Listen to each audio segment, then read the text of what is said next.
يوم الدين أما بعد فأعوذ بالله السميع العليم من الشيطان الرجيم بسم الله الرحمن الرحيم وإنك لتهدي إلى صراط مستقيم علماء کرام، مہمانان گرامی، خواتین و حضرات، السلام علیکم ورحمۃ اللہ وبرکاتہ۔ وعلیکم السلام ورحمۃ اللہ۔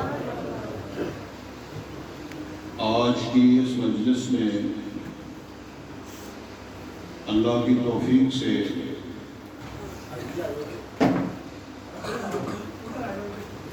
کتاب و سنت کی روشنی میں جو امت رسول صلی اللہ علیہ وسلم کی رہنمائی مطلوب اور درکار ہے،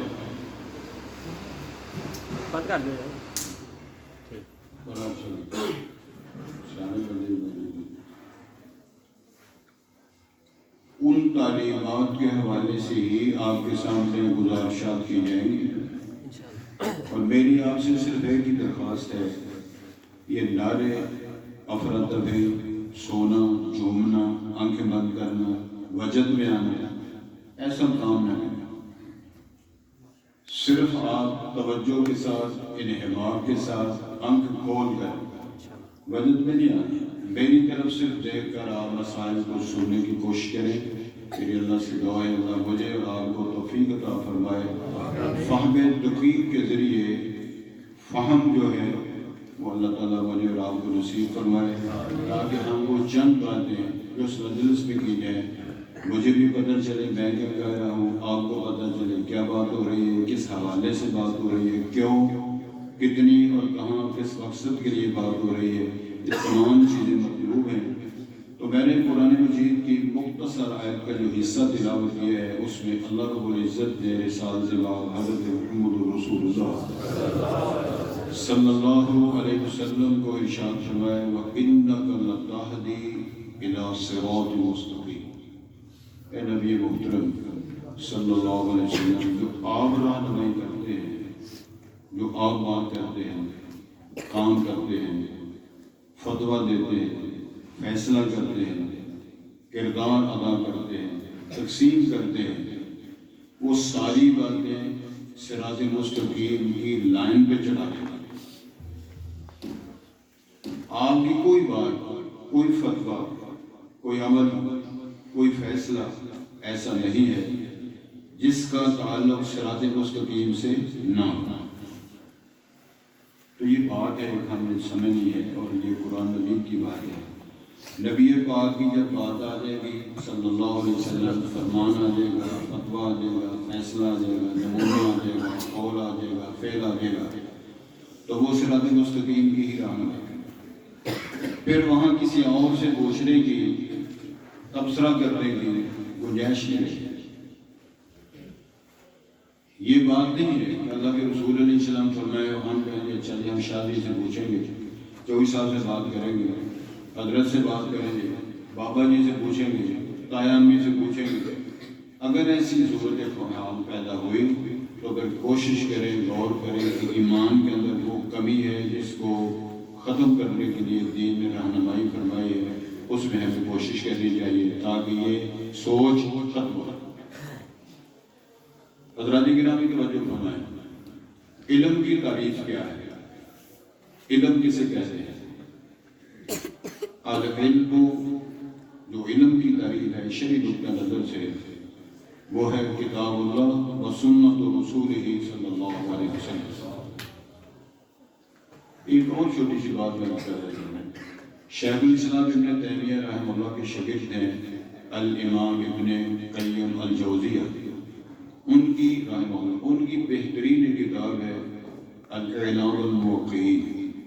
اس کتاب کے اندر انہوں نے علم کی 3 قسمیں بیان کروائی۔ علم کی کتنی قسمیں ہیں؟ 3۔ پہلی بات انہوں نے یہ فرمائی ہے ما قال اللہ، جو کچھ اللہ فرمائے وہ علم ہوتا ہے۔ دوسری بات فرمائی وما قال الرسول صلی اللہ علیہ وسلم، جو اللہ کے رسول صلی اللہ علیہ وسلم بیان فرمائے وہ علم ہے۔ تیسری قسم بیان فرمائی کہ جو یہ کہے یا اس سے پوچھا جائے تو وہ کہے لا اعلم ما ادری، میں نہیں جانتا۔ یہ تیسری قسم علم کی کہ وہ کہے، جھوٹ نہ بولے کہ جناب مجھے نہیں پتا۔ یہ اس کے عالم ہونے کی دلیل ہے، جاہل ہونے کی دلیل ہے۔ غلطی سمجھ لگی کیا کہا؟ جو اللہ فرمائے وہ علم ہے، جو رسالت مال فرمائے وہ علم ہے۔ جو جس کا علم نہ ہو وہ کہا جائے میں نہیں جانتا، یہ اس کے عالم لنا سمجھدار ہونے کی دلیل ہے، جاہل ہونے کی دلیل نہیں۔ حضرت امام شافعی رحمہ اللہ کا قول ہے، وہ فرمایا کرتے تھے، عمومی طور پہ طلباء مجلسوں میں یہاں ضرورت ہوتی ہے، وہ فرمایا کرتے تھے نؤمن باللہ وبما جاء عن اللہ وعلی مراد اللہ، ہم اللہ پر ایمان رکھتے ہیں، اللہ کی طرف سے جو کچھ بیان ہوا ہے، نازل ہوا ہے، ہم تک پہنچا ہے، ہم اس پر بھی ایمان رکھتے ہیں۔ اور وَنُؤْمِنُ بِمُرَادِ اللَّهِ، اس کے بیان کرنے کا جو مطلب اور مقصد ہے، ہم اللہ کے مقصد پر بھی ایمان رکھتے ہیں، مجھے سمجھ آئے یا نہ آئے۔ نہیں سمجھے؟ کتنے لوگ کہتے ہیں بھائی سمجھ گئے، بات اللہ کی ہو رہی ہے وہ کہتے ہیں سمجھیے، بات حدیث کی ہو رہی ہے کہتے ہیں سمجھیے۔ وہ فرماتے ہیں نؤمن باللہ وبما جاء عن اللہ وعلی مراد اللہ، اللہ پر، اس کی طرف سے آنے والی ہر بات پر اور اس کے فرمانے کے مطلب پر ہم ایمان رکھتے ہیں۔ نؤمن بالرسول اللہ وبما جاء رسول اللہ وعلی مراد رسول اللہ صلی اللہ علیہ وسلم، جو نبی پاک فرمائے اس پر بھی ایمان ہے، جو نبی پاک کی طرف سے ہم تک پہنچے اس پر بھی ایمان ہے، اور جو نبی پاک کے بیان کرنے کا مطلب اور مقصد ہے اس پر بھی ہمارا ایمان ہے۔ حضرات اب تھوڑی سی بات آگے بڑھاتے ہیں۔ قرآن مجید میں اللہ رب العزت نے ایک سورت 28 پارے، پہلی سورت کا نام رکھا ہے مجادلہ۔ شروع ہوتی ہے قد سمع اللہ قول التی تجادلک فی زوجہا وتشتکی الی اللہ۔ آپ نے علماء کرام سے خطبہ سے ساری سمجھی ہوتی ہوگی۔ رسالت باب نبی مکرم کے پاس خاتون آتی ہے جس کا نام خولا بنت مالک غالب اور آگے کہتی ہے کہ اللہ کے رسول صلی اللہ علیہ وسلم میری خامد نے مجھے کہہ دیا ہے انت علیہ کظہر امی، کہ آج کے بعد تو اس طرح ہے جس طرح میری ماں ہوتی ہے، جس طرح میری ماں کی پشت اس کا وجود محترم ہے، اسی طرح آج کے بعد تیرا میرے ساتھ یہ تعلق۔ شرعی اصطلاح میں اس کو لحاظ کہتے ہیں، شرعی اصطلاح میری تربیت ہے، یہ کاروبار چھوڑ دیں۔ میں نے اسی لیے گزارش پہلے کی تھی یہ اٹکیلیاں نہ کریں، درویش میں بتاؤ بولو اس کو۔ زہار اصطلاح ہے کوئی مرد خامد اپنی بیوی کو کہہ دے کہ آج کے بعد تیرا میرا رشتہ ماں بیٹے کا رشتہ ہے، تیری پشت آج کے بعد میری ماں کی طرح۔ انت علیہ کظہر امی، وہ خاتون آئی، بات بڑی خوبصورت سمجھنے والی، نبی پاک کے پاس ہے، امام الانبیاء کے پاس ہے، سید ولد آدم کے پاس ہے، اور رسول اکرم صلی اللہ علیہ وسلم فرمایا بیوی میں تو اس مسئلے کو یہ بھی جانتی ہوں، یہ سنت ہے اللہ کے رسول پاک پیغمبر کی کہ جس مسئلے کا علم نہ ہو وہ کہے مجھے اس مسئلے کا پتہ نہیں۔ وہ کہتی ہے اگر آپ کو بھی پتا تو میں کیسے پوچھوں؟ اس معاشرت میں، اس ماحول میں متعلقہ عورت کی کچھ چھوٹی چھوٹی قدر ہوتی ہے، زہار والی کو کوئی بندہ قبول نہیں کرتا،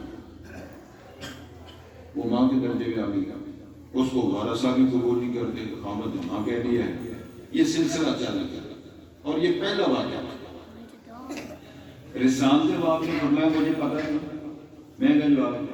وہ کہتے ہیں اگر آپ کو پتہ نہیں تو میں کہاں جاؤں؟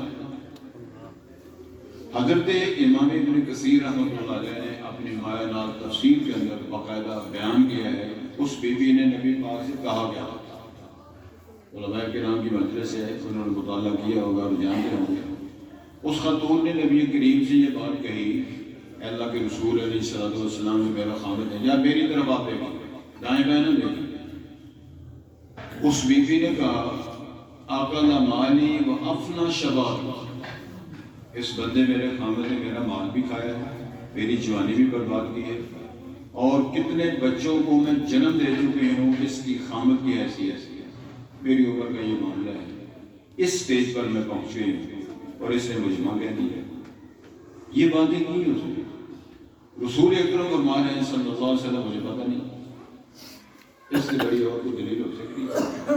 اسی ماحول میں رب العالمین نے آسمان سے جناب جبرائیل علیہ السلام کو بھیجا اور یہ صورت لے کر بھیجا، یہ فرمان نازل کیا۔ کیا فرمایا؟ قد سمع اللہ قول التی تجادلک فی زوجہا وتشتکی الی اللہ۔ عرش کے مالک نے بی بی تیری بات کو سن لیا ہے، تیری شکایتیں سن لی ہیں، پاک پیغمبر سے فرمایا جو تیرے سے جھگڑا کر رہی ہے، میں نے وہ ساری باتیں سن لی۔ اللہ کہاں ہے؟ اللہ تو عرش پہ ہے۔ اور اس واقعے کی راویہ مالی عائشہ صدیقہ طاہرہ تجربہ بیان فرماتی ہیں، جب وہ خاتون آئی تو میرے کمرے میں آئی، میرے گھر میں آئی۔ وہ کون سا گھر ہے جس کے بارے میں امام الانبیاء نے ارشاد فرمایا ما بین بیتی و منبری روضۃ من ریاض الجنہ، ما بین بیتی و منبری روضۃ من ریاض الجنہ۔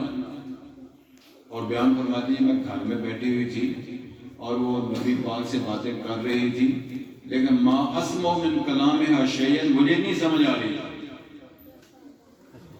ماں جی فرماتی ہیں یہ وہ خاتون ہے نبی پاک کی زوجہ محترمہ محمد کی روحانی ماں ہے، جس کی طہارت پاکیزگی اور اس کی عفت پاک دامنی کے لیے اللہ نے آسمان سے قرآن نازل کروایا۔ وہ فرماتی ہیں مجھے نہیں سمجھ آ رہی، تو رابعہ بصری کو ساری باتوں کی سمجھ آ رہی، پیر فقیر کو ساری سمجھ آ رہی۔ پیری فقیری لائن کیا ہے؟ اس بات پر تھوڑا سا غور کریں۔ وہ ہاتھ کی لکیریں دیکھنے والے ہیں، ان کو کیسے سمجھ آئے؟ امام الانبیاء نے ارشاد فرمایا علیہ السلام من ذهب الى عراف فصدقه بما قال، جو بندہ یہ ٹیوے لگانے والے ہاتھ کی لکیریں دیکھ کر قسمت کے تقدیر کے فیصلے کرنے والوں کے پاس گیا، فصدقه بما قال، پھر اس نے جو کہا جو بکا اس پر ایمان لے آیا، تصدیق کر لی، امام الانبیاء نے فرمایا فقد کفر بما انزل علی محمد صلی اللہ علیہ وسلم، اس پر تو بات پر ایمان لے آیا، لیکن جو اللہ نے جو کچھ نبی پاک پہ اتارا ہے سب کا کافر ہو گیا۔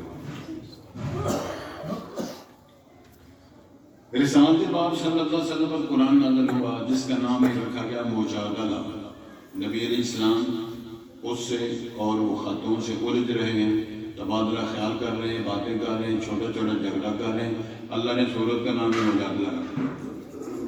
قد سمع اللہ قول التی تجادلک فی زوجہا وتشتکی الی اللہ، خامد کے بارے میں شکایتیں کر رہی ہے، خامد کے بارے میں شکایتیں کر رہی ہے اور تیرے ساتھ جھگڑا کر رہی ہے۔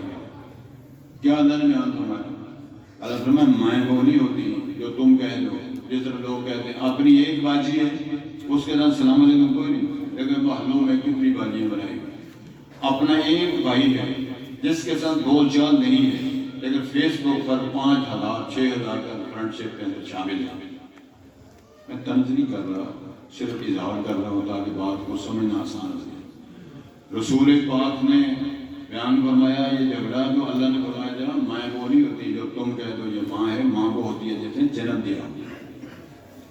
مائیں تو وہی ہیں جنہوں نے جنم دیا، ماں وہاں بھی رویا کرتی تھی جب بچہ بیمار ہوتی ہے، کیوں؟ بچے نے کھانا نہیں کھایا۔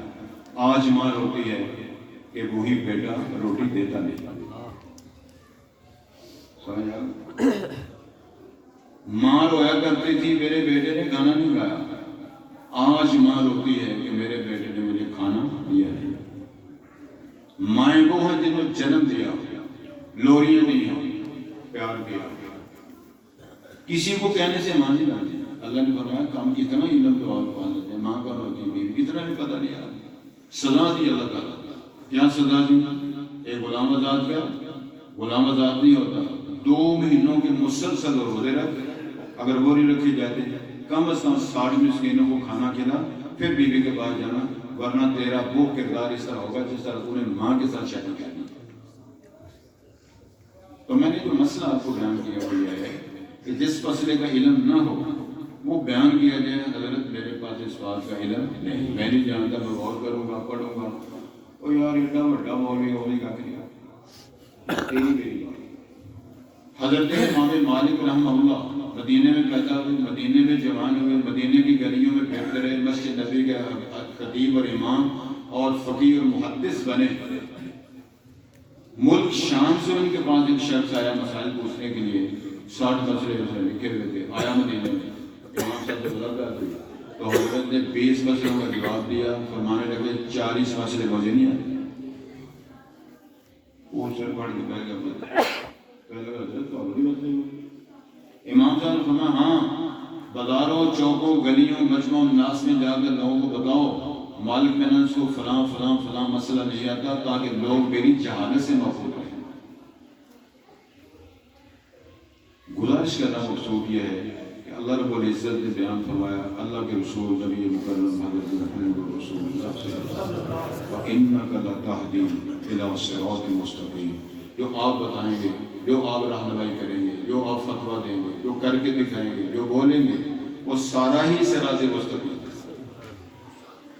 قرآن تو ہے، رسالت امام نے ارشاد فرمایا جب زندگی کے آخری لمحات تھے، دنیا والوں میں آپ سے جا رہا ہوں، لیکن 2 چیزیں آپ کو دیے جائیں، ایک اللہ کی مقدس کتاب ہے اور ایک میری سنت طریقہ سیرت ہے۔ لَن تَضِلُّوا مَا تَمَسَّكْتُم بِهِمَا، جب تک تم ان دونوں کو تھامے رکھو گے تم کبھی گمراہ نہیں ہو۔ مجھے یاد ہے قرآن مجید کے اندر اللہ تعالیٰ نے باقاعدہ سورت یوسف کے نام پر سورت بھی نازل کروائی ہے۔ جناب یوسف کے بھائی کیا کرتے ہیں؟ جناب یعقوب جو والد صاحب ہیں ان کے ساتھ کیا گفتگو کرتے رہے، لیکن اللہ نے نہیں بتایا تو جناب یعقوب علیہ السلام کو پتا نہیں لگا۔ شام غریبہ منائی، بھائی کو کنویں میں گرایا، کرتے کو خون لگایا بکروٹے کا اور کہنے لگے جناب بھیڑیا کھا گیا ہے۔ اس طرح بات ہے، نبی سیانے بڑے ہوتے ہیں، انہیں کرتے کو کھولا تو کرتا زیادہ صحیح سلام ملا، کہنے لگے بھیڑیے نے کرتا پہلے اتار لیا، ابا جی سے بننے نہیں۔ وَمَا أَنْتَ بِمُؤْمِنٍ لَنَا وَلَوْ كُنَّا صَادِقِينَ، اگر ہم سچ بھی بولیں آپ ہماری بات پر ایمان و یقین نہیں کریں گے۔ اب کتنا وقت گزر گیا، مفسرین قول ہے 40 سال تک لوگوں نے لکھا ہے، وہ اتنا فاصلہ آیا، اللہ نے نہیں بتایا تو نہیں پتا چلا۔ پھر کتنے کتنے حادثات ہوئے، کتنے کتنے واقعات ہوئے، بھائیوں نے کنویں میں گرایا، وہ سمجھ گیا کہ بس مسئلہ ختم ہو گیا ہے۔ عرش کے مالک نے فرمایا تم نے کنویں میں گرایا ہے تو یاد رکھو بچانے والا میں ہوں۔ کنویں سے نکال کے مصر کے تخت پہ بٹھا کے تمہیں کنگال کر کے تمہارے ہاتھوں میں کشکول پکڑا کے اگر میں نے بھیک مانگنے کے لیے بہانہ بجوایا تو مجھے رب نہ کہنا۔ وقت آیا، آپ علم میں ہے، وہ وقت آیا، میں نبی بات نہیں کرتا جو وسائل اور ہے جو میں نے بیان کرنا۔ یہ جب وہ آخری وقت آیا وہ ساری لمبی داستان ہے تو انہوں نے جا کر آخری بات کہا، پیسے تھوڑے ہیں، پونجی تھوڑی ہے، بادشاہ کا ابا جی بیمار ہیں، یہ وہ فلانا کرونے آ گئے ہیں، بیماریاں آ گئی، سارا کچھ ہو گیا۔ وَتَصَدَّقْ عَلَيْنَا، ہار کے کہنے لگے بادشاہ سلامت، انہوں جان جی اس نے مکے مارے تھے، اس نے رسی کاٹی تھی، اس نے کنویں میں گرایا تھا، سب پتا، ان کو نہیں پتا کہ یہی لوگ جس کو ہم کرتے ہیں۔ کہنے لگے ہم پہ صدقہ کرو، ہم اتنے غریب کنگال ہو گئے ہیں کہ صدقہ کھانے والے ہو گئے۔ نبی بھی ہے، بھائی بھی ہے، خونی رشتہ بھی ہے اور اب بہت بڑا منصب بھی پاس ہے۔ دل پسیج گیا، میرے بھائی، میرا ابا، میری برادری، میرے بھتیجے، یہ حالات پیدا ہو گئے۔ اب راز کھلنے لگے تو انہوں نے سوال کیا هل علمتم ما فعلتم بيوسف وأخيه إذ أنتم جاهلون، بتانے دینے والوں یار، جب تم جاہل تھے، جب تمہارے پاس علم نہیں تھا، یوسف اور اس کے بھائی کے ساتھ کیا کرتے رہے؟ وہ 10 بھائی ایک دوسرے کا منہ دیکھ رہے تھے، تمہارے گھر کی انعام کی بات ہے، مصر کے بادشاہ کے ساتھ پھر ذہن میں خیال آیا ہو سکتا ہے وہ کنویں میں گرانے والا جس کو ہم نے گرایا تھا مرا نہ ہو، بچ گیا ہو، نکل آیا ہو، تو لیکن یہ تو ذہن میں بات نہیں آتی نا کہ کنویں سے نکل کر حالات دور میں سر کا بانی اور دعا کا استعمال کر لیا، یہ تو آتا ہو سکتا ہے کچھ بڑا ہی لگ گیا کیسے بلیتا حالات دور کوئی جو بھی بات، لیکن اللہ تعالیٰ نے سارے اشکال ذہنوں سے نکال کے فرمایا پوچھو کہیں یہی یوسف نہ ہو، مجبور کہنے لگے انک لانت یوسف، اے جناب تو نا یوسف 40 سال کی داستان ہے، قرآن نے بیان فرمایا، انہوں نے 2 جملوں میں ختم کر دی اذن اللہ والشیطان بینی و بین اخوتی، کہنے لگے انا یوسف وہذا اخی قد من اللہ علینا، میرا نام یوسف ہے، یہ میرا بھائی ہے، جو تبدیلیاں دے گا اس میں میرا کوئی کمال نہیں ہے، اس کے مالک کا اس میں میرا کوئی کمال نہیں۔ چلیں اب جناب یوسف علیہ السلام نے فرمایا میرا کرتا سے کام چلا تھا، کرتے نے کو ساری مصیبت ڈالی، بی بی بھی کرتا ہی پاڑ نہیں ہوتی، کہ بی بی کرتے پاڑن لگ پہ نا تو بڑے کام خراب ہو جانا، اللہ ثانیہ فرمائے سب کو اللہ تعالیٰ سمجھ عطا فرمائے۔ کرتے سے بات چلی، کرتے پہ بات اینڈ ہوئی، پر میرا کرتا لے جاؤ اور جا کے میرے ابو کی آنکھوں پہ لگاؤ تو فرقت بصیرہ بنائیاں نہ ہو گئے۔ اب جو موضوع ہے میرا اس کے ساتھ اس کا تعلق ہے، وہاں سے جب قافلہ چلا تو جناب یعقوب علیہ السلام ادھر اپنے گھر میں بیٹھے فرمانے لگے انی لاجد ریح یوسف لولا ان تفندون، آج مجھے نا یوسف کی خوشبو آ رہی ہے، اگر مجھے شدائی نہ کہو، پاگل نہ کہو، میرا مینٹلی کیس اگر نہ کہو تو مجھے آج میرے یوسف کی خوشبو آ رہی ہے۔ اور کہنے لگے بابا وہ تو بنیامین کو لینے گئے تو یوسف کی بات کرتے ہو، یا صفا علی یوسف وابیضت عیناہ وہو کظیم، غصہ ناراضگی پریشانیاں بنائیاں ختم ہو گئی، تو کہتے ہو بابا وہ یوسف کی بات کرتے ہو۔ خیر قافلہ آیا، کرتا جب آنکھوں پہ لگا فرقت بصیرہ بنائیاں اللہ نے واپس کر دیا۔ پوچھنے والوں نے پوچھا بابا یہ تو بتاؤ ادھر بیٹھے ہوئے اس گھر سے وہ جنگل قریب تھا یا کنعان سے مصر قریب ہے؟ جنگل کی بات کو آپ کو وہ سارا جو سٹوری بنی اس کی آپ کو ادھر پر سمجھ نہیں آئی، لیکن وہاں کی بات آ گئی آپ کے سامنے، یہ کیا مسئلہ؟ تو جناب یعقوب علیہ السلام نے فرمایا تھا نحن معاشر الانبیاء، ہم جو نبیوں کی جماعت ہے، اللہ بتانا چاہے دکھانا چاہے تو عرش بھی دکھا دے، نہ دکھانا چاہے تو پاؤں کے نیچے لکھنی وہ جو بات ہے وہ بھی فرشتہ اگر بتائے جوتے اتار دو ذرا جوتا ٹھیک نہیں ہے۔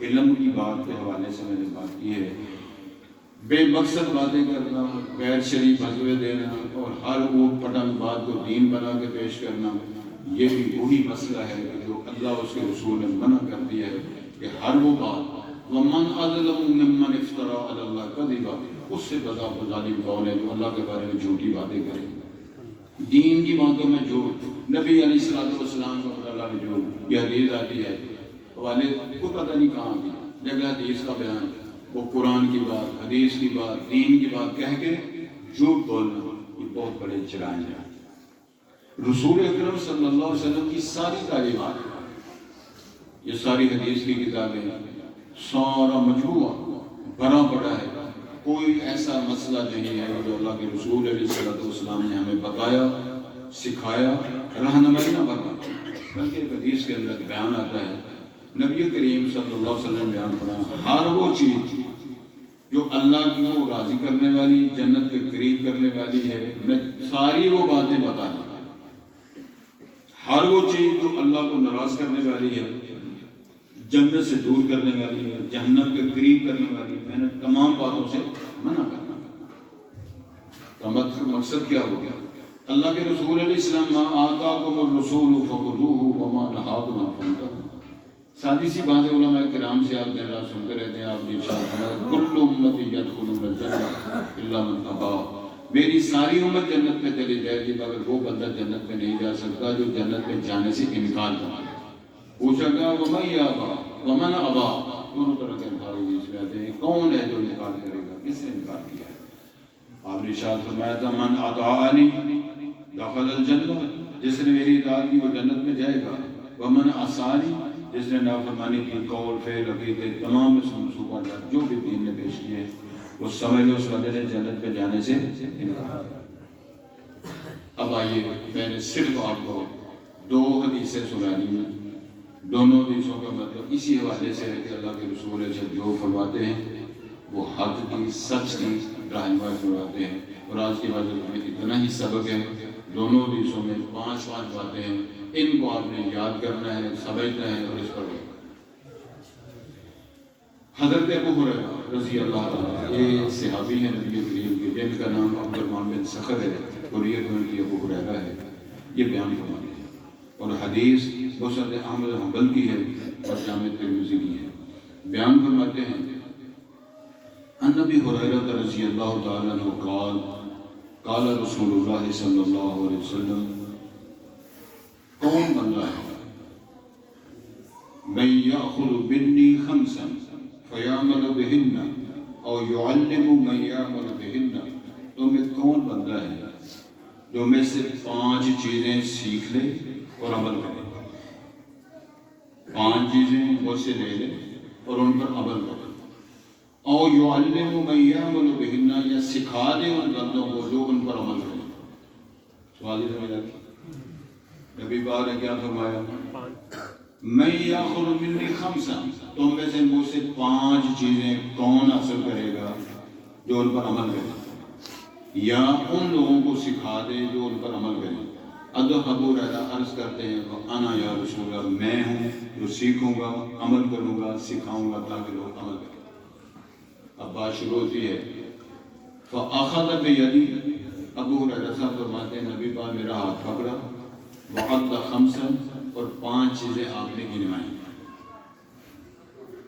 پہلی چیز، نبی کریم علیہ الصلوۃ والسلام نے فرمایا اتق المحارم تکن اعبد الناس، جتنی حرام کردہ چیزیں ہیں ان سے بچ جا، سب سے زیادہ عبادت گزار کو شمار ہوگا اللہ کے ہاں۔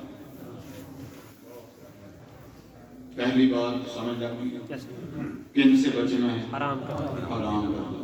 سود جائز ہے، رشوت جائز ہے، جوا جائز ہے، چوری کرنا جائز ہے، زنا کرنا جائز ہے، چوری کرنا جائز ہے، قتل کرنا، کسی کو مارنا، ریپ کرنا جائز ہے۔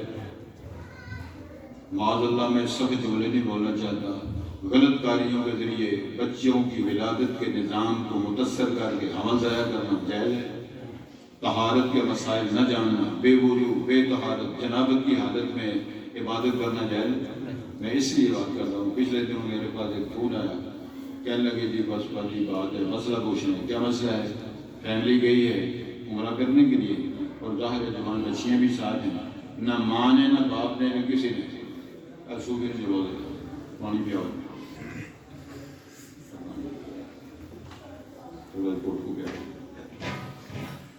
ایک دم ایسے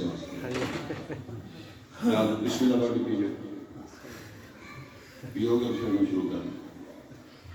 فون آیا، ان کو کوئی تمیز نہیں، اسی حالت پہ طواف کرتے رہے، اسی حالت پہ بیٹیاں طواف اور لبیک لبیک کرتی رہے۔ شرم کا ڈوب کرنے کا مقام نہیں، نعرے مارتا رہے آدمی، ڈگریاں لیتا رہے۔ کیا جس کو نہ طہارت کا پتہ ہے، نہ وضو کا پتہ ہے، نہ جنابت کا پتہ ہے، نہ یہ پتہ ہے کہ ہم نے نماز شروع کب کرنی ہے، نماز ختم کب ہوتی ہے، پیریڈ کیا ہے، وقفہ کیا ہے، غلطی بڑی بڑی سمجھ آتی۔ اتق المحارم، اللہ کے حرام کردہ چیزوں کو اس سے بچ جاؤ، ڈر جاؤ، سب سے زیادہ اللہ کے ہاں عبادت گزار شمار ہو گئے۔ یہ سبق یاد ہے۔ دوسری بات، امام الانبیاء نبی مکرم نے ارشاد فرمایا ورد ما قسم اللہ لک، جو اللہ تعالیٰ نے تقسیم کر دیا اس پہ راضی ہو۔ کیا مطلب ہے؟ اللہ نے ایک بیٹا دیا ہے، 6 بیٹیاں دی ہیں، راضی ہو جائے۔ اللہ نے صرف بیٹے دیے ہیں، بیٹی کوئی نہیں دی، راضی ہو جائے۔ اللہ نے ساری بیٹیاں دی ہیں، بیٹا کوئی نہیں دیا، لوگ ٹکرے مارتے پھرتے، اللہ نے کچھ نہیں دیا، اور پھر طواف کرتے پھرتے ہیں، طویل کراتے پھرتے ہیں، ہاتھ رکھاتے پھرتے ہیں۔ ساڈا تو ساری سوکھ بند ہو گئی، بڑے بڑے صوفی کلندر نمازوں پڑھنے والے، ساری سوکھ کسے بند کر سکتے؟ وہ آدھا ساڈا کیا کاروبار بند کر سکتے؟ کہ سونے کیس میرے کو آئے نا تو ساری تو میں کہ تو راضی کی جانا تو بول لے گا یہاں بولے میں یشاء اناسا و یہاں بولے میں یشاء ذکور. اللہ بیٹے دے, اللہ بیٹیاں دے, اللہ کچھ نہ دے, مرضی کس کی ہے؟ پوری کر. پھر ایک اور منصوبہ بہت بڑا. اچھا جی اللہ تعالیٰ نے سب پتر نہیں دیتا تھا, سب باجی کو پتر لے آئے. ایسا مانا کہ اللہ نہیں دینا چاہتا تو باجی تیری اللہ کے مقابلے آ گئی, لے اللہ نہیں دینا چاہتا لے پترا میں تیرے پتر دے دوں. تینوں پتر دیتا ذات الہی نہیں, وہ دیندی میرے دہائی نہیں, میری پیرا نے بوٹی لائی. اللہ کی تقسیم پہ راضی, اللہ نے جو تقسیم کیا ہے.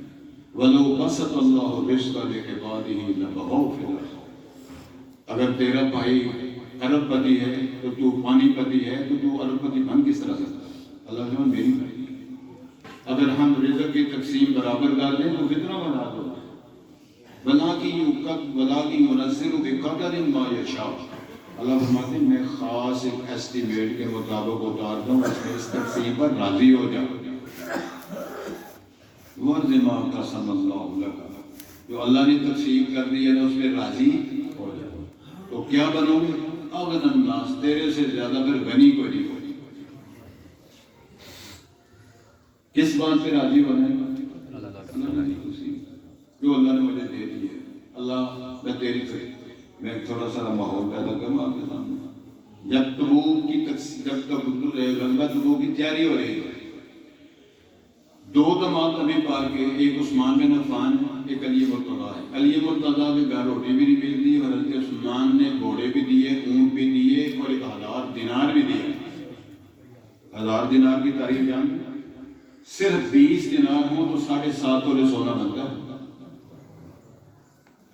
سکے ہوتے تھے سونے کے, چاندی کے سکے ہوتے درہم بولتے ہیں. یہ بھی ہمارے ساتھ سازش ہوئی.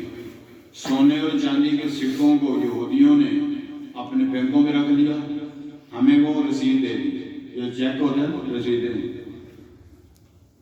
پھر انہوں نے دوسری جگہ پر نوٹ بنا دی, یہ کاغذ کا ٹھپا ہماری جیب میں ہے اور سونے چاندی ان کے بینکوں میں. ہم فارغ ہو گئے.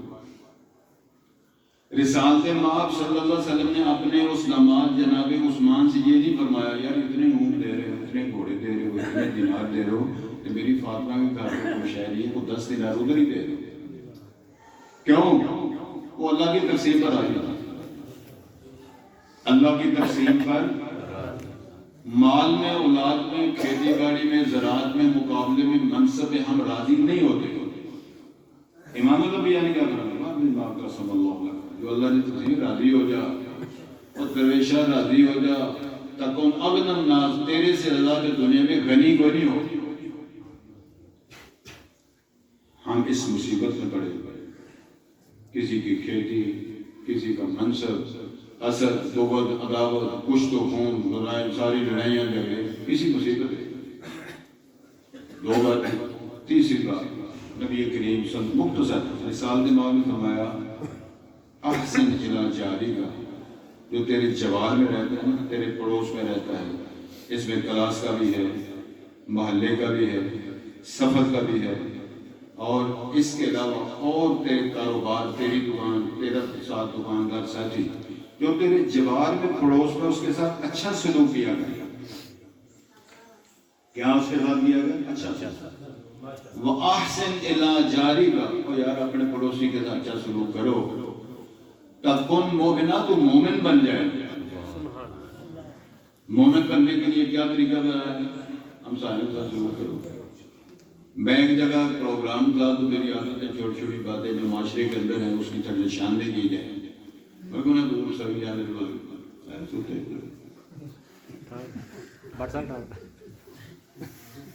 میں پہلے ترلا مارا کیوں میرا تجربہ ہے ویر میرا کوڑی چڑھے آئے میری طرف نہیں آپ کی پی جائے توجہ میری طرف. میں تقریر کر رہا تھا, اتفاق ایسا ہوا کہ میں نے کہا میں اس بچے سے پوچھتا ہوں جی یہ بزرگ تیرے کیا لگتے ہیں؟ وہ کہے گا جی تایا جی لگتا حقیقت نہیں یہ سمجھ. میں مثال دے رہا تھا تو انوالی سمجھ رہا تھا تھوڑی بولی سے چلو کسی نے گل کرنا. میں نے پوچھا ایک بچے سے کہ میں اس بچے سے پوچھتا ہوں یہ بزرگ تیرے کیا لگتے ہیں رشتے, تو وہ کہے گا جی ہیں تایا جی لیکن ساری سلام علیکم کوئی نہیں ماشاء اللہ شیخ آ جاؤ تو اجازت نہیں ہونا چاہ لانا جانا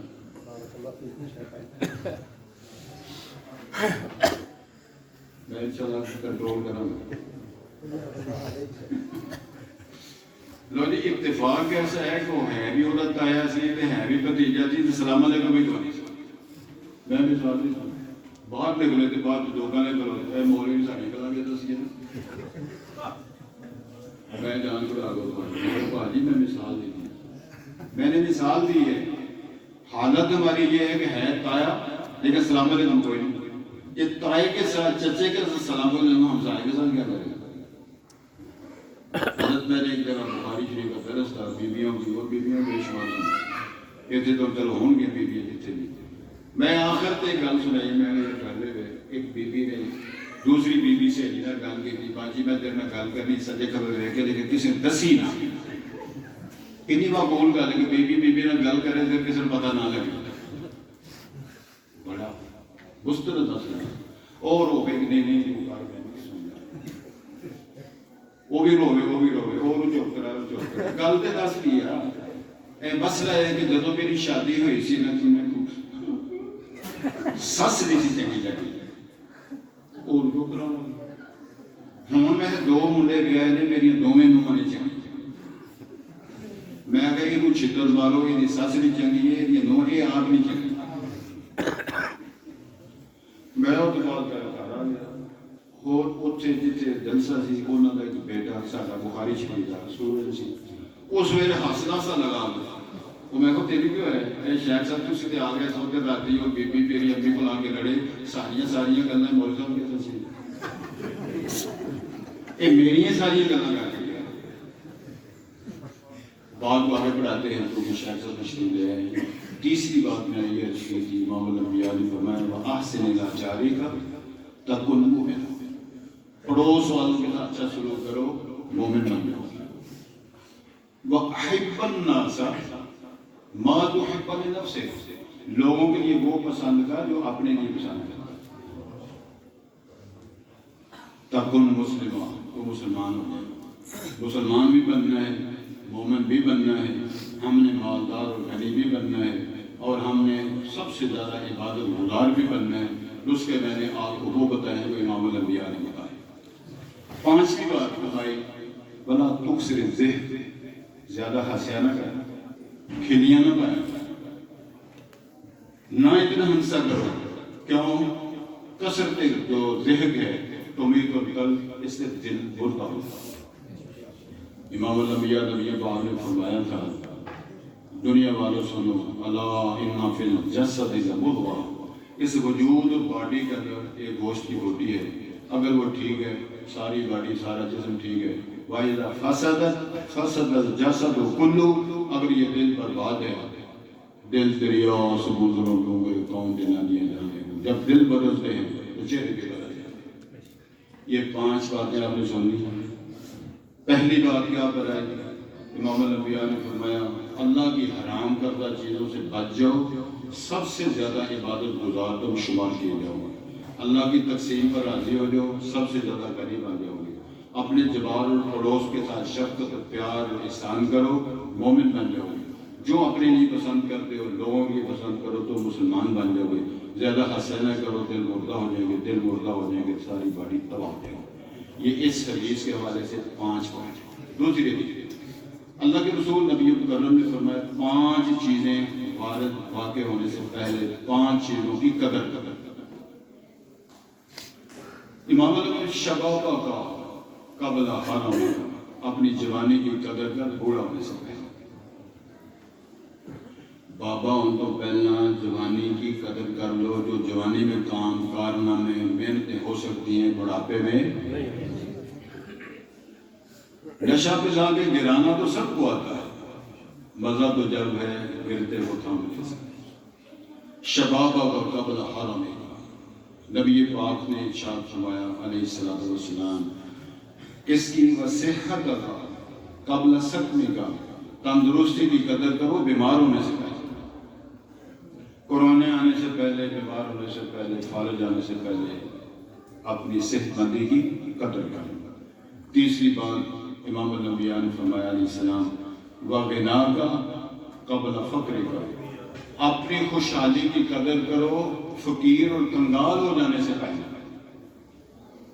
مانگے کھان کا موقع نہ آئے۔ اگلی بات ارشاد فرمائی وَفَرَاغَكَ قَبْلَ شُغْلِكَ، اپنی مصروفیت اپنی فراغت کی قدر کرو مصروف ہونے سے پہلے۔ 6 دن پہلے کہ جو میری چھٹی، جب فارغ ہو اس کی قدر کرو۔ آخری بات ارشاد فرمائی وَحَيَاتَكَ قَبْلَ مَوْتِكَ، موت کے آنے سے پہلے اپنی زندگی کی قدر کرو۔ کہیں یہ نہ کہنا پڑے ربنا غلبت علینا شقوتنا۔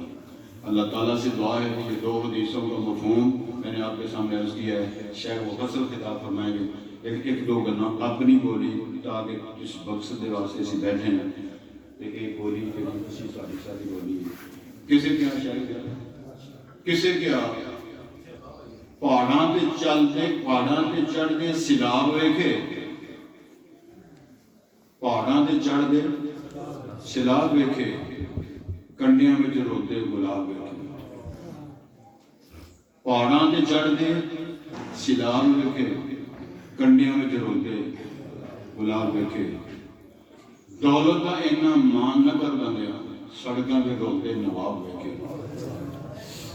چڑھتے سورج ڈوبتے ویکھے، بجھے دیوے بلدے ویکھے۔ سمجھ آ گئی؟ ہیرے کا کوئی مول نہ جانے، ہیرے کا کوئی مول نہ جانے، پر کھوٹے سکے چلتے ویکھے۔ جنہاں دا نہیں جگتے کوئی، وہ بھی پتر پلدے ہیں۔ پانی اتے رب دی رحمت نال پانی اتے چلتے بندے ویکھے۔